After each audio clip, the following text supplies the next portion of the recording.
Ya teman-teman, ini salah satu unit kita ini ada keluhan, dia keluar tetesan oli ya dari bawah transmisi. Nah, jadi analisa kita antara seal transmisi maupun seal crankshaft bagian belakang ya.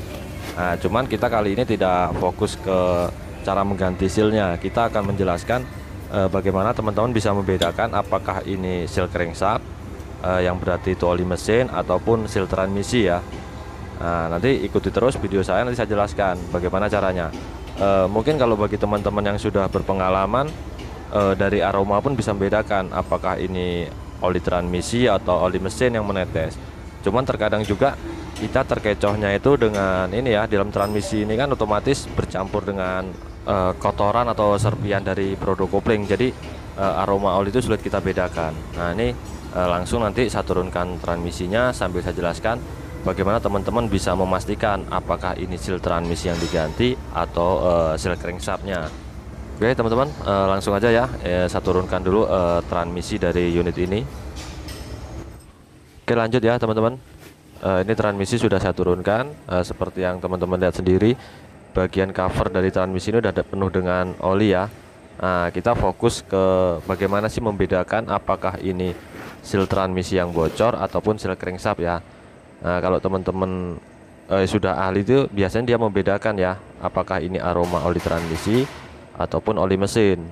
Nah, cuman kalau sudah kotor seperti ini, sudah tercampur dengan serpian dari produk kopling seperti yang saya katakan tadi, otomatis teman-teman akan bingung apakah ini oli transmisi atau oli mesin.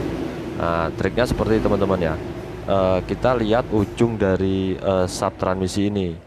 Nah, yang saya pegang ini, kalau dia kering, bisa dipastikan itu seal transmisi yang bocor. Karena ujung dari sub ini kan dia otomatis akan bersentuhan dengan ujung flywheel ya. Ujung flywheel yang kalau seal crankshaft yang bocor, otomatis ujung ini akan kotor oleh oli mesin. Cara membedakan seperti itu ya. Kalau teman-teman kurang yakin, bisa lihat dari ujung cover cloth ya. Nanti saya tunjukkan dari cover clothnya. Nah, ini teman-teman, ini bagian cover cloth ya. Nah, ujung dari sub yang saya ceritakan tadi kan di sini dia masuk ke suri ini ya. Nah, teman-teman bisa lihat ujung dari flywheel itu kering ya. Itu menandakan kalau seal crankshaft bagian belakang itu aman. Nah, jadi bisa dipastikan unit ini yang perlu diganti seal transmisinya ya. Bentar teman-teman ya, saya fokuskan kameranya. Oke ya, semoga terlihat jelas. Kalau ujung dari flywheel itu sangat kering ya, jadi bisa dipastikan seal crankshaft ini aman teman-teman. Oke ya teman-teman ya, paham ya, semoga mudah dimengerti ya. Jadi yang pertama, teman-teman bisa cek ujung dari sub yang ada di transmisi itu apakah kering atau basah. Kalau basah berarti seal crankshaft, kalau kering berarti ini oli transmisi ya teman-teman, seal transmisi yang perlu kita ganti.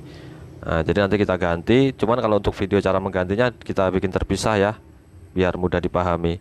Nah, kali ini kita fokus ke cara membedakannya, karena banyak sekali ya teman-teman mungkin yang sedikit bingung ya, apakah ini oli mesin atau oli transmisi yang bocor ya. Nah, saran saya walaupun teman-teman semua sudah yakin kalau yang perlu diganti seal transmisi, tetap bagian cover cloth ini kita turunkan ya, kita cuci bersih dengan solar, kemudian kita keringkan ya. Karena bagian prodo ini kan otomatis dia tercemar oleh oli transmisi yang bocor ya, jadi dia licin. Jadi tidak benar-benar melekat ke bagian flywheel, sehingga putaran dari mesin itu tidak benar-benar tertransfer ke bagian transmisi ya teman-teman. Jadi segera mungkin perbaiki kalau unit teman-teman mengalami ciri-ciri yang sama. Oke ya, kita lanjut. Saya turunkan terlebih dahulu bagian cover cloth dan produk kopling ini ya. Oke ya, ini udah kita turunkan produk sama cover clothnya. Nah, seperti yang saya katakan tadi ya teman-teman ya, ujung ini terlihat jelas ya, masih kering. Kalau seal crankshaft yang bocor otomatis sudah basah teman-teman, sudah basah oleh mesin. Nah, tadi kan saya menyarankan ya, tetap kita turun cover cloth, produk kita cuci, kita keringkan ya. Nah, supaya oli itu tidak ini ya, tidak membuat produk licin. Jadi nanti dia benar-benar melekat pada bagian flywheel ini ya. Jadi seperti itu ya teman-teman ya, triknya untuk menganalisa kerusakan kalau ada tetesan oli dari transmisi. Nah, untuk trik-trik yang lain nanti saya buatkan video secara terpisah ya, biar mudah dipahami. Cukup dulu, saya Heri, assalamualaikum warahmatullahi wabarakatuh.